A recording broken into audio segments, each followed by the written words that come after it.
China now. The Hang Seng Index plunging more than 9% overnight. Its worst day since 2008 after China failed to announce any major stimulus plans on the first day of trading after a week-long holiday. Our next guest thinks retail investors should completely avoid China. CNBC contributor John Rutledge is chief investment strategist at Safanad. John, always great to see you. You think this whole thing was a head fake? You don't believe the stimulus will have any effect? No.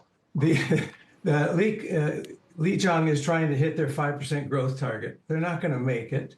They have terrible real estate problems. Pay offers are going down. Home prices last month fell 5%, biggest number since 2015. They have to find a way to stop that real estate deflation. And without that, all they can do is small moves from the central bank, half a point on the interest rates and a tiny move in the reserve requirement. And they're throwing half a trillion RMB, which is like $30 billion at the problem. It's just not enough. And an investor, to me, is someone who's hanging in for the free cash flow stream, not for the moment.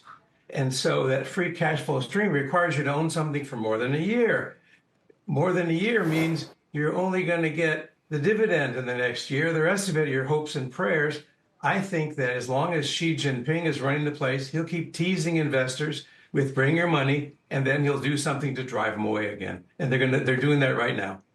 What do you think is the hardest part about the real estate market to fix, and the thing that maybe is the most misunderstood by Western investors? I mean, I'm wondering because, you think about, for instance, the ghost cities in China, and a lot of those apartments were paid for in all cash by average people who are looking to invest.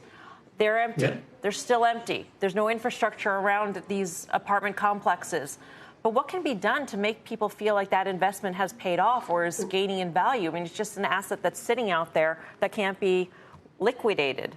It's a great question, Melissa. Their wallets are empty, too, their bank accounts. And so there's nobody out there to buy them.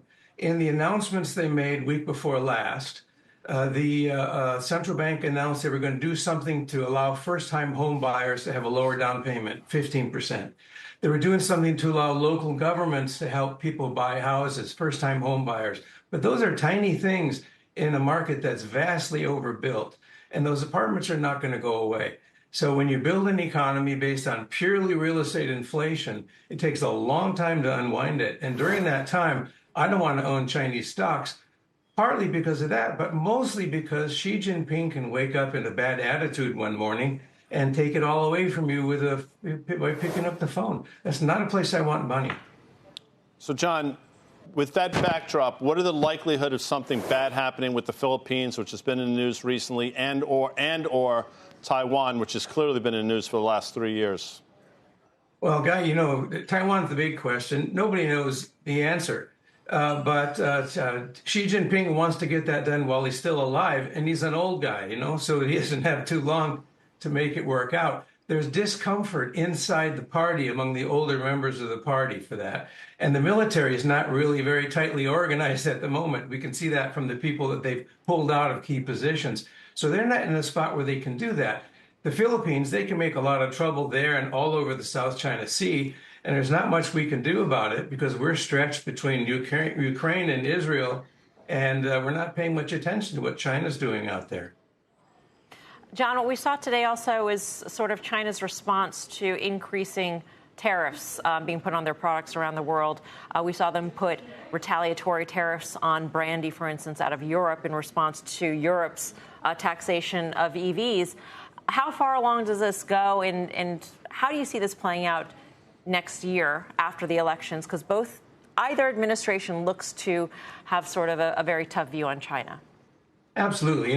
The Economist has put out estimates of the amount of tariffs you'd get from these two candidates, and they're both really big. Trump's are even bigger, and they put a real dent in trade. To that extent, they put a little bit of upward pressure on prices here, but they also reduce growth there.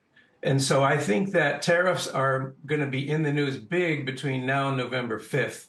But after that, they're going to recede a little bit because the political payoff for rattling the cage on the tariffs is much lower after that. But trade with China is going to be tough, and the tech trade especially, because the more we worry about national security, the less we're willing to sell them these fancy chips that you folks were talking about.